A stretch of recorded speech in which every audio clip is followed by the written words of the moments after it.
पुस्तक वेबसाइट का नाम नहीं है, ऑनलाइन अवेलेबल है, इनके पेज पे है राजकमल।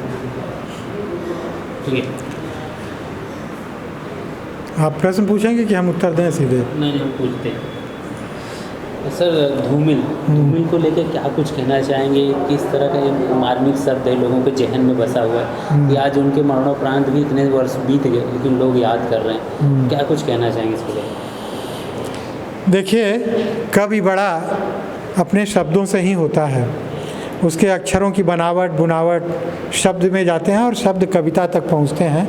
यह एक प्रक्रिया होती है जो कवि के बस का ही है। आम पाठक या आम लेखक या नहीं कर सकता।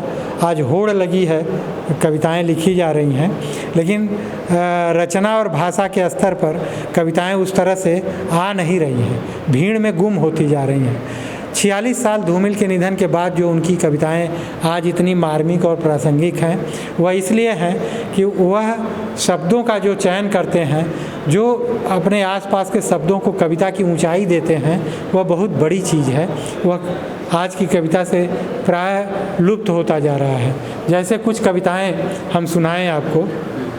लोहे का स्वाद लोहार से मत पूछो, उस घोड़े से पूछो जिसके मुंह में लगाम है। यह लोहा यातना का प्रतीक है। कविता की व्याख्या करना समीचीन इसलिए नहीं होगा कि कविता अव्याख्यायित हमेशा रहती है। अपने काल में उसका समय समय पर व्याख्या किया जा सकता है। आप इतना सोचिए कि जो लगाम है घोड़े के मुंह में, वह लगाम उसके खुशहाली के लिए नहीं है।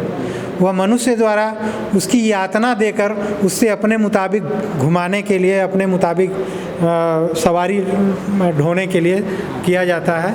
तो यातना, लोहा जो है यातना का प्रतीक है। और बहुत सारी बातें आप अपने ढंग से सोच सकते हैं। उनकी एक और प्रिय कविता है जो केवल एक बंद सुनाएंगे क्योंकि लंबी कविता है, इसलिए सुनाएंगे कि किस तरह से अपने चारों तरफ के शब्दों को कविता की ऊंचाई देते थे और मार्मिक ऊंचाई देते थे, मार्मिक पंक्ति भी देते थे, आपको सोचने के लिए भी बस करते थे। कलछुल, यह कविता है संसद समीक्षा।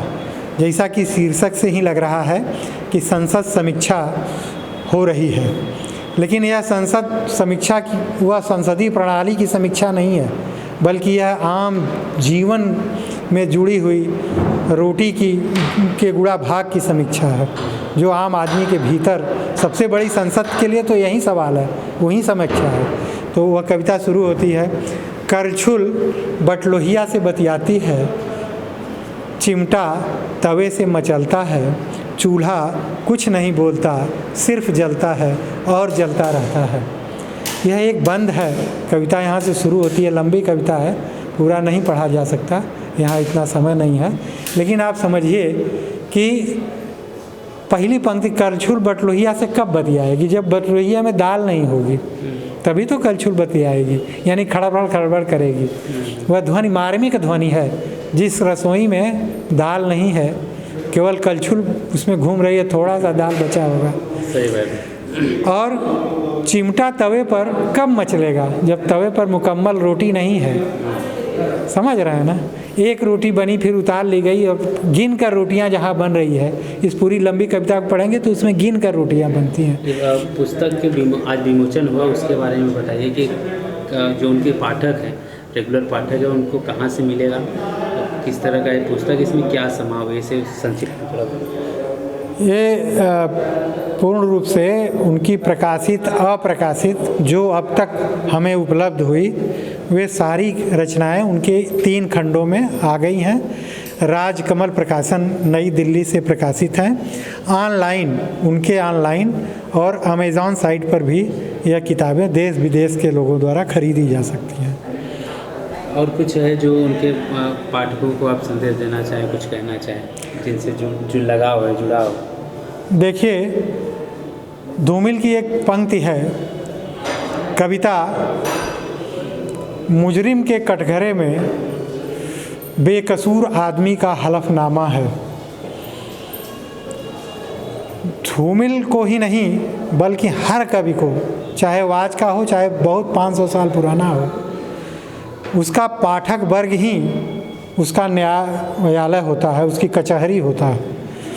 आज हम जिस तरह से कविता को समझ रहे हैं, समझा रहे हैं, 500 साल बाद कविता तभी जिंदा हो रहेगी जब उसका पाठक उसी तरह से समादरणीय रूप से उसे ले, उसे समझे।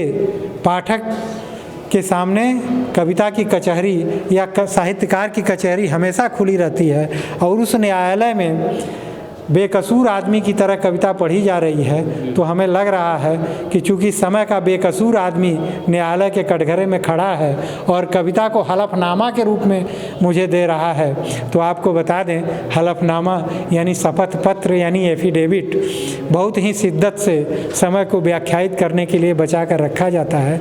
तो मुझे पूरा भरोसा है कि 500 साल, हजारों साल बाद धूमिल का पाठक इस हलफनामा को, इस समय को व्याख्यायित करने के लिए, अपने समय को भी जबान देने के लिए जिंदा रहेगी। Thank you.